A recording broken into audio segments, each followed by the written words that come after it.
fuck, I haven't posted, I've got so much to do. But anyone that feels like content feels like it's becoming a chore, it's taking away time from your family, loved ones. Content should be fun. Content gets to be playful and creative. If you're overthinking, overanalyzing it, you're losing your magic, and then you go into decision paralysis or content paralysis, which we don't want, because content is such an important thing to your business. And I'm going to take you guys what's landing right now that's not going to require you to edit thousands of hours into the business, but also allowing to see what you can start to delegate and outsource as well. Focus on content as something that's a tangible thing that's fun, and stop putting so much pressure on yourself, because at the end of the day, you do need both. Hi everyone, welcome back to another episode. This is Say It With Your Chest. I am Tamara Meyer, and this is high impact, low effort content that is not going to take you away from the weekend. This is where I have really looked at creating an opportunity for my clients, for me even, and we've got someone that edits our content and does content for us. But anyone that feels like content feels like it's becoming a chore, it's taking away time from your family, loved ones, you're on your phone and you're editing something and it's the middle of the night, or you're at dinner with your friends and you're like, fuck, I haven't posted, I've got so much to do. It's this type of stuff that we want to remove, because content is such an important thing to your business. And I'm going to take you guys what's landing right now that's not going to require you to edit thousands of hours into the business, but also allowing to see what you can start to delegate and outsource as well. Before we get into this episode, if you haven't yet hit that subscribe button, I would love for you to hit it now so that we can share this message to all of the most amazing people around the world. Saying It With Your Chest is a huge movement where it's all about owning your voice, having a message that stands, and using your voice to be able to use your message out there to have massive levels of impact. Wow, I've been speaking a lot today. So make sure you subscribe right now, and let's get into this episode. So let's get something clear. When you are starting to feel like your content is becoming a cinematic production, and you're going from content studio into home to having to edit everything, and it's taking hours on end, what that does, it's taking you away from doing the two most important things in your business, sales and marketing, and of course, speaking. If you don't have those three, then you're wasting money. Now, content is a massive part of the business, of course. But where social media is now going, it's really about the less edits, and it's more about the in the moment kind of intuitiveness of content creation whilst having the frameworks of building engagement and visibility. So how do you decide on how to create less of the cinematic stuff and choosing the content that's going to land? The first rule is this: making sure you have one or two apps that you use when it comes to editing. For us and my team, we always edit through CapCut. My team in the Philippines, they edit through another software, but it's AI generated and it's super fast, super simple. Lots of S's there. So if you're using different platforms and having to go from one thing to another, let's condense it to one or two. Really, one would be great, and I would probably look at CapCut. If you're going to go down the edits avenue, by all means, we don't do it at the moment. So knowing the platform is important and important, but it's also making sure that you're creating content that your audience actually wants. That's the second thing when it comes to low impact type of content, because sometimes we're thinking we need to create this high mass volume of content when really we need to start auditing our social media and looking at what has worked, what was doing well, and was it the stuff that was of highly edits or the stuff that was more interactive, more of your energy, more of your personality, with obviously getting really clear on what you're speaking about. So I think it's about picking one app, making sure you do an audit on your social media to make a decision on the type of content. Where everything right now is going, it's definitely more of the carousels. It's definitely more of the lives if you have over 1,000 followers. And it's also the talking head that isn't, just of you talking, with bits of content in between with B-roll and captions. And that's it. Really, that's all we really need to focus on. But it's doubling down on the ones that are doing really well. Even Abby, who has been working with us, she does content with me. I'm the type of person with my theatre background that wants to have all these cool scenes and changes. But sometimes it's just being able to decide what's working for your business and also the time of world and lifestyle you're in right now. For us, we can choose between different posts and types of content because we've got the team to do it. But for you, if you don't have that support just yet, It's what's going to be the most efficient time for you to be able to do it, and the 1 or 2 types of content that's still going to be building conversions and visibility. If you're someone that can speak really well, go with the talking head stuff, but just make sure that you're really prioritizing, this is the next point of this, the hooks in the videos. Now, hooks, there's so many different types of hooks, visual hooks, caption hooks, it could be with what you're saying. But again, if you're good at talking, you're going to have to make sure that you're shortening the types of content. If you speak for 2 minutes, get it down to 1. And if you're speaking and you're not really getting to a point, you need to make sure you start with a hook, leading in with a curiosity gap with a call to action, whether it's to invite people to work with you, connect, or something for them to leave in the comments below, or to make sure that it shares. Someone who isn't really good at talking, carousels are going to be your next best thing. Why? Because you're collecting photos and having different types of content slides with written bits of captions in that carousel post.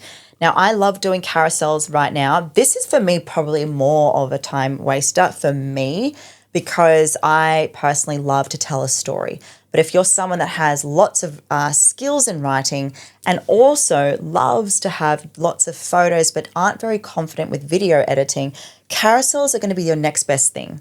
Types of carousel content are highlights, lessons, founder-led, day in a life, what you learnt that week. And if you can add this in and test it to see it's working, you want to then make sure that A, you're sounding like yourself in carousels, and B, there is a story that goes to it and something that is relatable to your audience.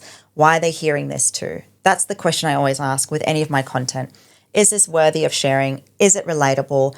And are people going to feel like they've learned something? So when it comes down to low types of editing content, it's still making sure that you're putting in a bit of time and energy of using your voice and language that's conversational. This is where AI does help. Where people get stuck is just using AI, it's almost like a shortcut. It's a quick fix solution for the time being. But I always like to create carousels where I write in my notes. I can even put a screenshot here.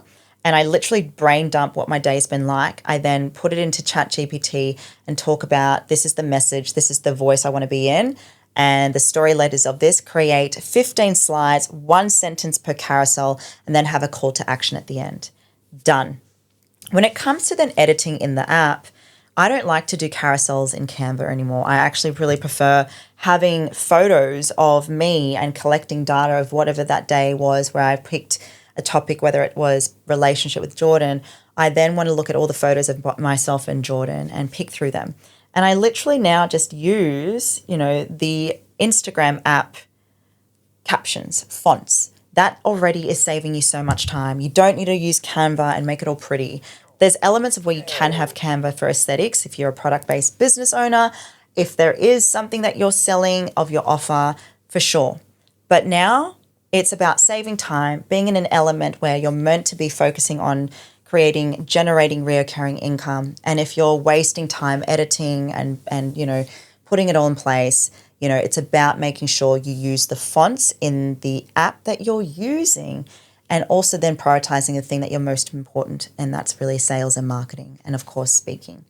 Now, when it comes to then making sure you're executing the content, I think having a data plan is important.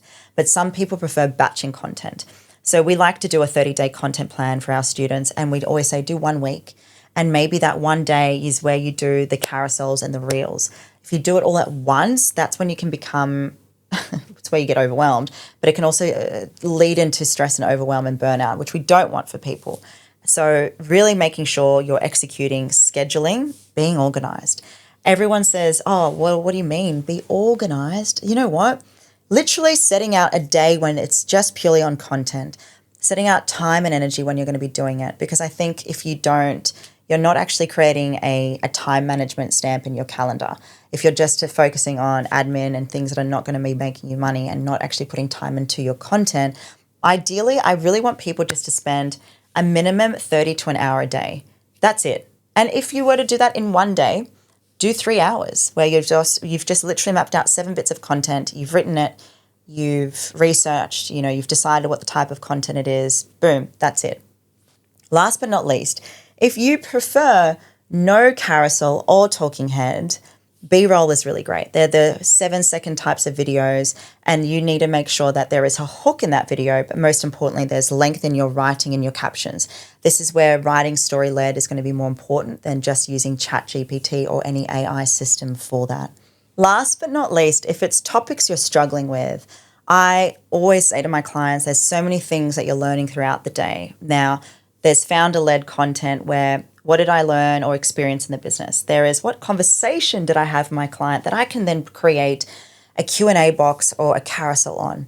Or maybe there is something that you want to share that is a 3-step process with a whiteboard. Or maybe even it's just about reflecting on what was going on in your personal life that could create a message for your audience. It might be a rant series. It might be a vulnerability post. It might be a messy life to message post. All these frameworks we teach in our schools. But I think a lot of people overthink and then don't take action. So my biggest thing to kind of just bring this all together, content should be fun. Content gets to be playful and creative. If you're overthinking, overanalyzing it, you're losing your magic. And then you go into decision paralysis or content paralysis, which we don't want.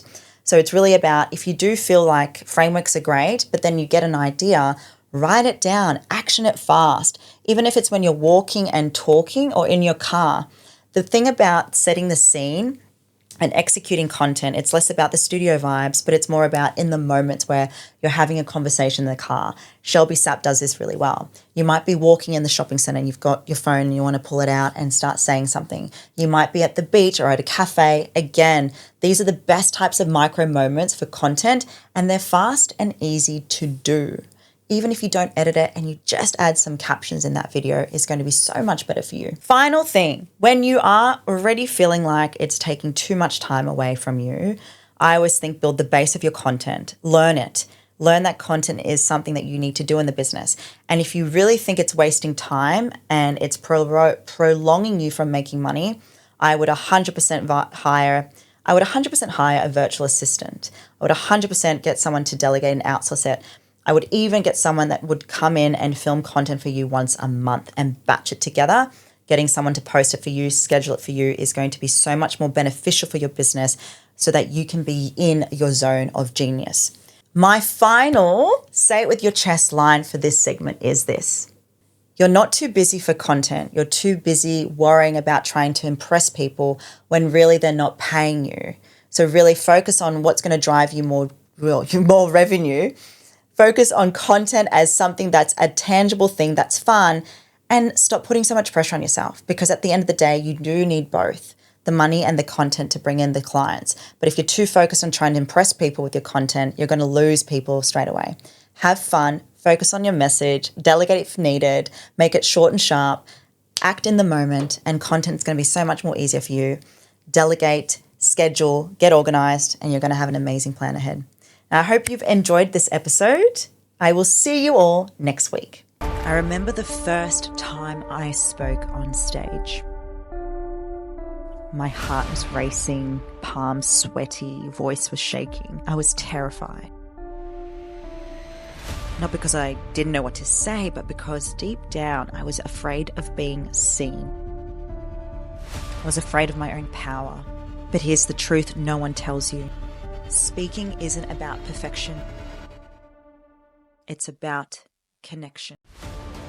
When you step onto stage, whether it's a room of 10 or 10,000 people aren't just listening to your word. They're feeling your energy. They're watching to see, does this person believe in what they're saying?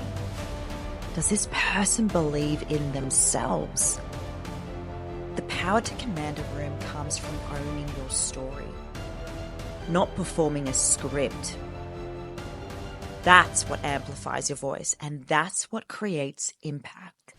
I spent years shrinking myself, dimming my light, thinking I had to sound like everyone else to be taken seriously. The moment I let go of the performance and I chose to lead with my truth, my voice changed, my business changed, my life changed, and that's what I want for you. Because when you learn to speak with authority, to lead with conviction, to show up as the fullest, boldest version of you, you don't just inform, you transform. Own your message and create the kind of presence that moves people into action because your voice is your greatest asset. It's time to use it. So if you're ready to stop shrinking, if you're ready to step into the leader you were born to be, join me at Show Up and Speak Live. The mic is waiting, the world is waiting, and so am I.